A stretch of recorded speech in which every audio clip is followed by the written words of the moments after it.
BTS. আজকে আমি কথা বলবো বিটিএস দেরকে নিয়ে। দয়া করে ভিডিওটা দেখার সাথে সাথে ভিডিওটা একটা শেয়ার করবেন, তাহলে অনেকে ভিডিওটা দেখতে পারবে। যাই হোক, আপনি কি বিটিএস ফ্যান? যদি আপনি বিটিএস ফ্যান হয়ে থাকেন তাহলে হয়তো আমার এই কথাগুলো শুনলে আপনার কাছে অনেক খারাপ লাগতে পারে। আর যদি আপনি বিটিএস ফ্যান না হয়ে থাকেন তাহলে অবশ্যই এই ভিডিও কমেন্ট করে জানাবেন আপনি বিটিএস ফ্যান কিনা। যাই হোক, বিটিএস হচ্ছে মূলত সাউথ কোরিয়ার একটা শিল্পী গোষ্ঠীর নাম। তারা মূলত কয়েকজন শিল্পী মিলে একটা ব্যান্ড তৈরি করছে, যে ব্যান্ডের নাম তারা দিয়েছে বিটিএস। আর বিটিএস এর জনপ্রিয়তা এত পরিমাণ ছড়াইছে যা বলার বাহিরে। বাংলাদেশে তাদের জনপ্রিয়তা অনেক বেশি। আপনি কি জানেন বাংলাদেশে তাদের যে জনপ্রিয়তা আছে, তাদের যে ফ্যান ফলোয়ার আছে, সেই ফ্যান ফলোয়ারের ভিতরে 80% হচ্ছে মেয়ে। ভাবা যায়। আর 20% হচ্ছে ছেলে। আমি জানি না কোন ছেলেরা তাদের ফ্যান।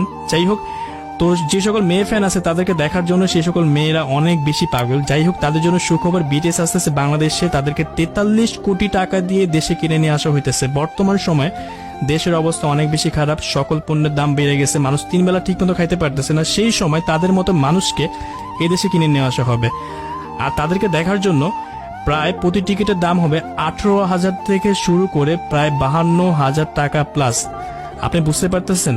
আর যে পরিমাণ মেয়েরা তাদের জন্য পাগল, তাদেরকে দেখার জন্য ঘর থেকে চুরি, চিন্তা, ডাকাতি সবকিছুই করতে পারবে। যাই হোক, সেটা তাদের ব্যক্তিগত ব্যাপার। এখন যারা মুসলিম আছে তাদের উদ্দেশ্যে একটা কথা বলতেছি, এটা আমার থেকে না, এটা একটা মাওলানা বলছে। যাই হোক, বিটিএস যারা আছে তাদের সব থেকে বড় দুটো সমস্যা হচ্ছে তারা ইসলাম বিরোধী।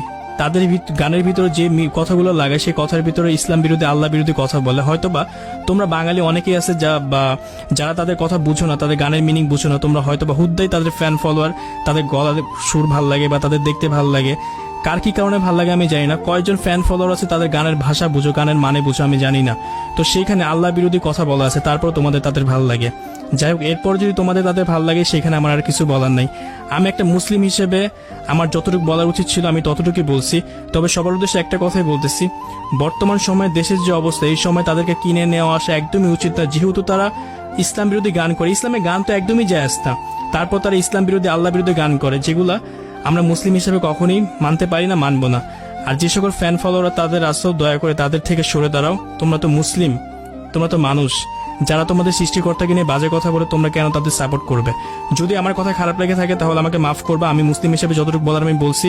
আর যদি ভিডিওটা ভালো লেগে থাকে তাহলে ভিডিওটা অবশ্যই একটা শেয়ার করবে, তাহলে অনেকে ভিডিওটা দেখতে পারবে। এখনই শেয়ার করো।